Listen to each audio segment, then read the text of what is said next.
Welcome to the world of Chanel fragrances for men. This is the Bleu de Chanel, and today I'm reviewing the fantastic new release, which is the Bleu Parfum. Hi and welcome back to Ellie Smells. I'm Ellie, and today I'm super duper excited to be reviewing the latest creation from Chanel. It's the Bleu Parfum for men. So most of you might know that I absolutely adore Chanel, and most of you are familiar with the Chanel brand of some description, be it the clothes, the bags, the accessories, or the fragrances. And this one is a lovely fragrance. And the reason I wanted to review it is because I think a lot of people will just think it's another in the line and very similar. But I'm going to review it today and just put a few questions to rest.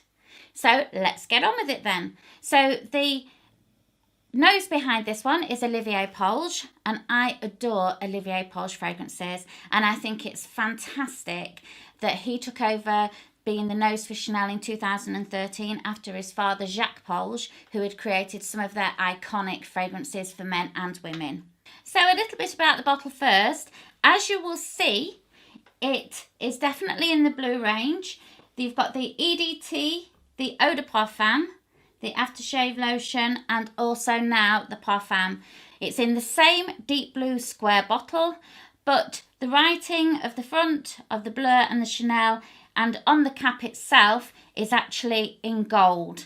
So that's just showing that it's like probably the tip, the peak, most intense.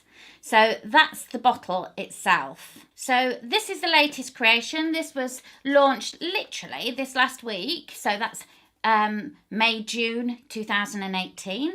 The Eau de Parfum was launched in 2014, and the original Eau de Toilette was launched in 2010. So I'm going to spray it first. And this one is classed as a woody aromatic.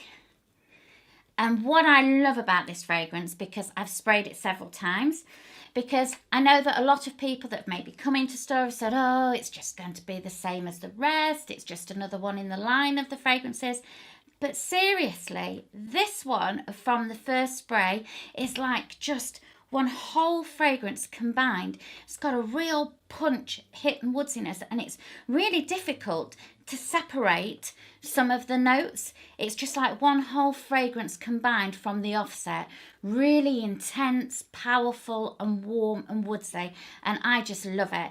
And I know that Tim, he was sort of like saying, well, I'll need to smell it because is it the same? Because he is definitely an Eau de Parfum and a Bleu lover in general. So in the top notes, you've got things like lemon zest, bergamot, mint, which sort of like keeps it really fresh. And then you've got a note which is called artemisia. Well, both Tim and I were like, what? Don't know what that is. But apparently it's a bitter note, which is also in absinthe and vermouth. But that bitter note brings together and enhances such florals. So you'll probably find that if you're an absinthe lover, that's why most people maybe drink it. I know Tim does, with a couple of sugar cubes. Doesn't really. But yeah, so you've got that really aromatic, zesty top note, but it's like a real impact, really intense. And then you really definitely get the florals, which obviously that artemisia brings out, of the lavender and the soft geranium. Sometimes geranium can be quite overpowering, but this isn't. It's just really sort of like warm, delicate and masculinely floral. And then you have green notes, which are again keeping it really clean and fresh. And you've got like a hint of pineapple. Although I don't think it smells particularly fruity at all, and I'm not really getting a lot of the pineapple out of it. But yeah, so far, it's really a delicious fragrance. It really is. And then it's that really heady, warm, potent woody base note that starts to come through, and you've got cedar wood, you've got sandalwood, you've got tonka bean, and you've also got amberwood. So you've got a lot of wood packed in there. And then you've got something which is called Iso E Super. Again, Tim and I were going, what? Anyway, after a bit of research, we found out that this is actually a synthetic, and it has sort of like cedar and sandalwood notes. So again, a bit like the Artemisia, it's actually going to enhance and bring together and increase that impact of those woods on the base. So it's clean, warm, and definitely woodsy, but all together, it's absolutely fantastic. So for those of you that are thinking, it's just another Bleu, I'm not going to try it, please go in and try this fragrance. I think that you are really going to be impressed. I know that Olivier Polge has used some of the essences from the original EDT, especially in the top notes, to bring it all together to keep it within that Bleu range. But this one, if you like something that's going to last on the skin, have that impact, have that longevity, have that projection on you throughout the day, but that's not going to be sort of like particularly too heavy, this is definitely one to try. I would really recommend this. I know this is going to become Tim's top favourite. He's going to be wanting this bottle, but hands off Tim. But that's really one for you to go in and have a spray of. Like I say, we've got Father's Day around the corner, and if he is a Bleu de Chanel lover and it's one that he wants to have in the range, definitely go try. See if you can pick up a sample. I know that they are sampling this at the moment, so that would be a good one to go for. Especially if the gentleman wears things such as the Prada Le Homme, which has got that lavenderish, and it's also got those sort of like herbally fresh, woodsy notes in it. Also, anything like maybe the Creed, maybe the Melissa Me Imperial, or say like the Aventus, because the Aventus has that pineapple top note. If you're looking for something which has similarities, but maybe just something a bit different to the Aventus, that would really be a good one to go for.